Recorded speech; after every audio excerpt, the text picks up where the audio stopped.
There is a reason some Ram trucks still feel tight at 300,000 miles while others are on their second transmission or third valvetrain repair before 150,000.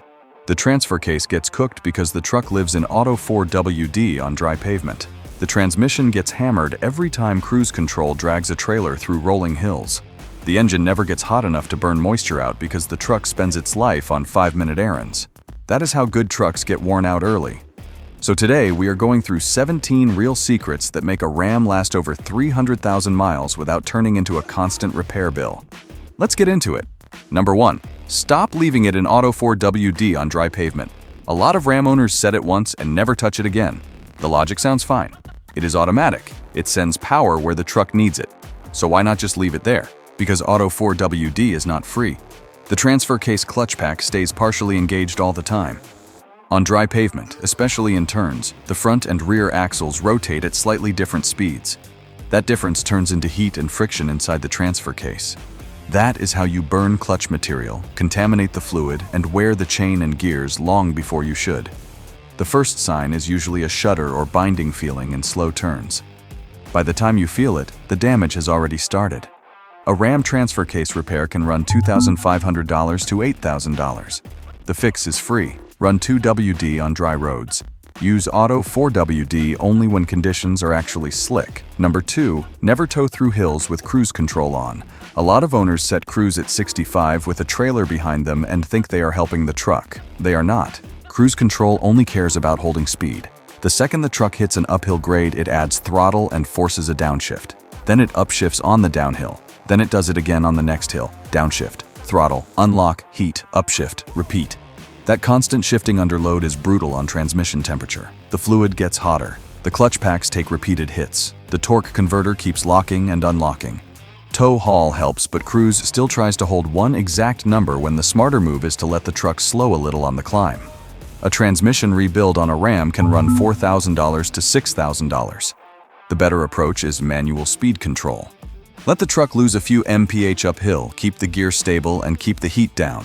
Number 3. If your truck lives on short trips, force it onto the highway once a week. Short trips quietly wear out HEMIS because the damage does not look dramatic. No smoke, no warning light, just wear stacking up.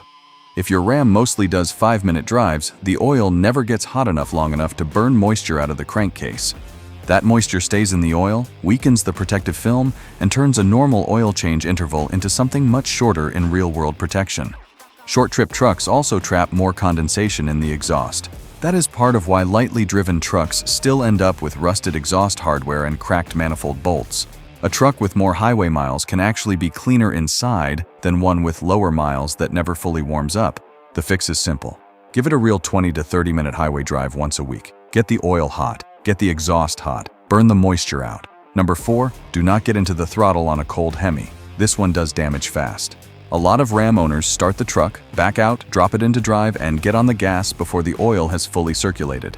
On a 5.7 Hemi, that is one of the worst things you can do for long engine life. The oil pump is down low. The lifters and cam are up top. The oil has to travel through narrow passages before those parts are fully protected. During the first cold minute or two, the oil is thicker, flow is slower, and the lifter bores are at their most vulnerable. That matters because Hemi lifters are already the weak point everybody knows about. Starve them for oil on a cold start, and you are stacking wear on the most failure-prone part of the engine. That is how cold start abuse turns into lifter noise, cam wear, and repair bills in the thousands. The fix costs nothing. Start it, wait 30 to 60 seconds, then drive gently until the temperature gauge starts moving. Number 5, change the transfer case fluid before it gives you a reason to. If you have a 4-wheel drive Ram, there is a transfer case under it full of fluid that almost nobody thinks about until something starts shuddering or binding. By then, you are late. Transfer case fluid breaks down just like transmission fluid. It gets heat cycled and contaminated.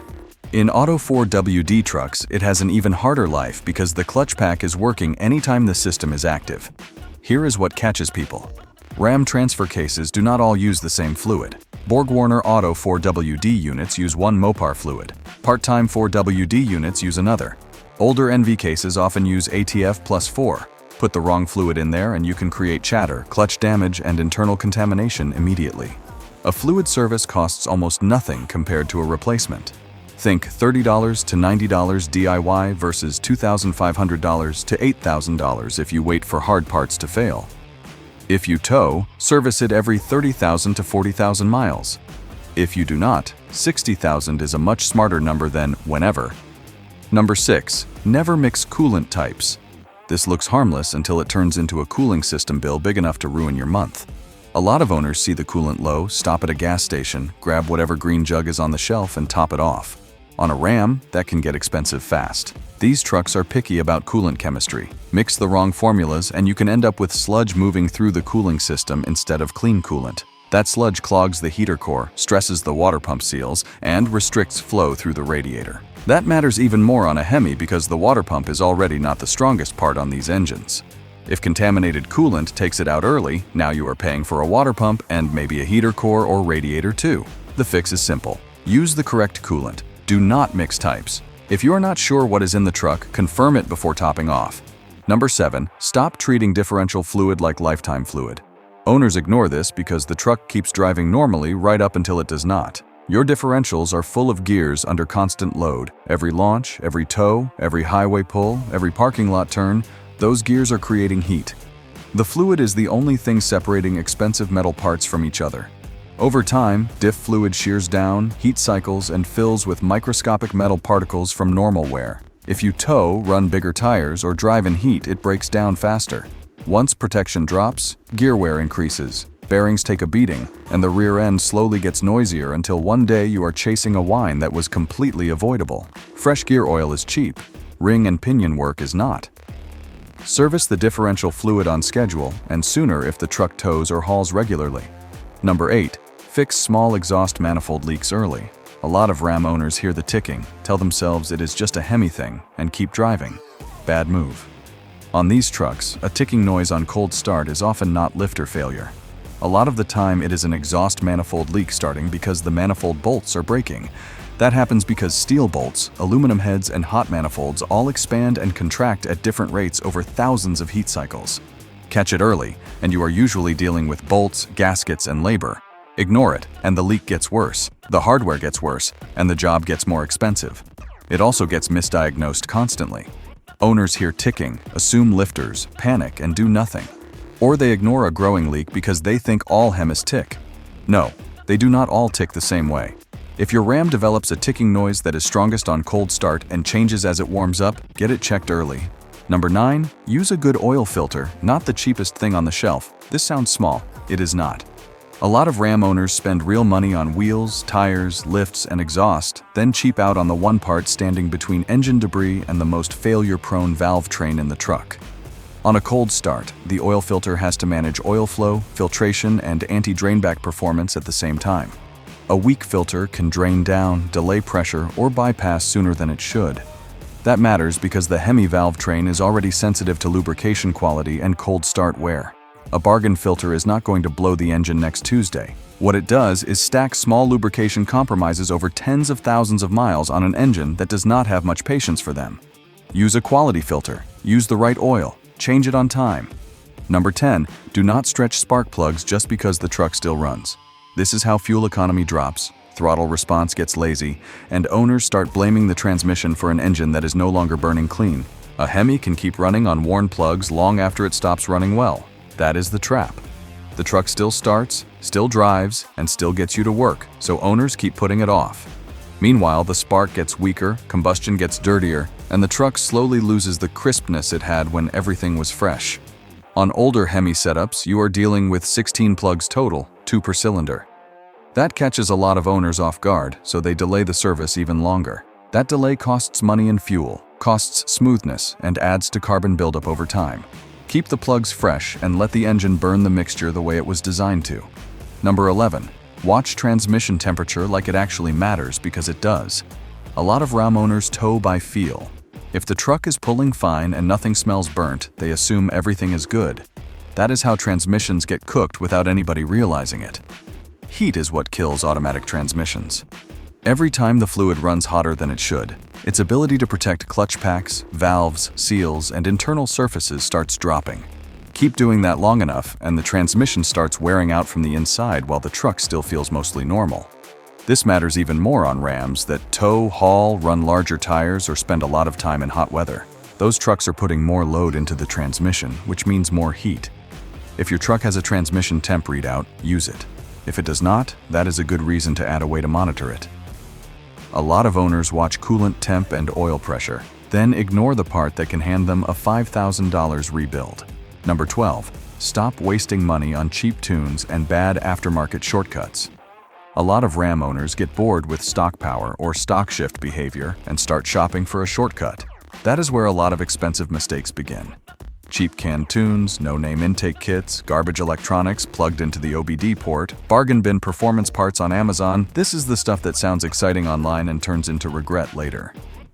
Rams are not especially forgiving when you start stacking bad parts on top of known weak points. A cheap tune that adds power without properly handling transmission behavior is not an upgrade. It is borrowed time. The right aftermarket part can help a Ram. The wrong one can ruin it faster than neglect ever would. If a product promises huge gains for pocket change, it is usually nonsense. Number 13. Keep tire pressure right, because underinflation beats the whole truck up. Most owners think tire pressure is just about fuel economy or tire wear. On a heavy truck, it is bigger than that. A Ram running around on soft tires rolls heavier, steers lazier, builds more heat in the tires, and puts more strain into the suspension and drivetrain than it needs to. The transmission sees more load getting that mass moving. The engine spends more effort doing the same job. This gets worse if the truck tows, carries weight, or does a lot of highway time. A few PSI low on a passenger car is one thing. A few PSI low on a full-size truck is a different story. Check pressure cold. Keep it where it should be. Do it more often than you think you need to. Number 14. Do not ignore small noises, small leaks, or small drivability changes. This is the difference between fixing a problem and financing one. A lot of owners wait for a warning light, a breakdown, or a noise loud enough to scare them before they act. On a Ram, that is a bad strategy. These trucks usually whisper before they scream. A slight tick on cold start, a faint shudder in a slow turn, a damp spot under the truck, a slightly delayed shift, a vibration only under load. That is the truck telling you something early when the repair is usually cheapest. The owners who make it to big mileage without constant repair bills are usually the ones who catch little things before they become hard part failures. Big repair bills usually start as small symptoms that got ignored for 6 months. Number 15. Service both differentials and the driveline before towing season, not after. A lot of owners prep the obvious stuff before towing. They check tires, maybe the trailer lights, maybe the coolant, then hook up and go. Meanwhile, the fluids and driveline parts about to take all the real load have not been touched in years. Towing adds load everywhere. Rear differential, front differential on 4WD trucks, U-joints, transfer case, transmission. That is why trucks that tow hard age differently than trucks that do not. Fresh fluids before heavy use matter more than owners think. They remove heat better, carry contaminants out, and give the gears and bearings a better chance of surviving a summer of hauling without quietly wearing themselves into noise or failure. Do the service before towing season starts, not after the truck feels different. Number 16. Keep the cooling system boring. A lot of expensive engine problems start with owners trying to get cute with cooling. Wrong coolant, delayed flushes, mystery top-offs, ignoring a lazy thermostat, driving around with a weak water pump because it is not overheating yet. That is how you turn a simple system into one that starts taking other parts with it. A Ram cooling system does not need creativity. It needs the right coolant, the right parts, and service done before the temperature gauge starts doing something stupid. Once cooling efficiency drops, everything gets punished. Oil gets hotter. Gaskets live a harder life. The engine spends more time under thermal stress. The owners who get deep into high mileage usually keep the system boring. That is exactly why it keeps working. Number 17. The trucks that last the longest are usually the ones that stay closest to stock. This is the one a lot of owners do not want to hear. The Rams that go the distance are usually not the ones with the tallest spacer lift, the cheapest tune, the biggest tires on factory gearing, or a shopping cart full of aftermarket parts chosen because somebody in a forum said it woke the truck up. They are usually the boring ones. The ones that got serviced on time, driven correctly when cold, not overheated, not overloaded, not tuned carelessly, and not beaten up by a bunch of bad ideas. A good upgrade can help a Ram. The wrong one can age it 10 times faster. Bigger tires increase load. Cheap tunes increase stress. Bad suspension setups beat up front-end parts. Low-quality electronics create problems the truck did not have from the factory. If your real goal is 300,000 miles without major repairs, the smartest build is not the flashiest one. It is the truck that keeps the factory engineering intact everywhere it matters and fixes weak points without creating new ones. Your Ram can absolutely make it past 300,000 miles. But only if you stop doing the little things that wear these trucks out early and start staying ahead of the expensive stuff before it gets expensive. Most of the secrets on this list were free. The rest cost almost nothing compared to the repairs they prevent. And if you want to know which factory settings on a Ram quietly make these trucks wear out faster, that video is on screen right now.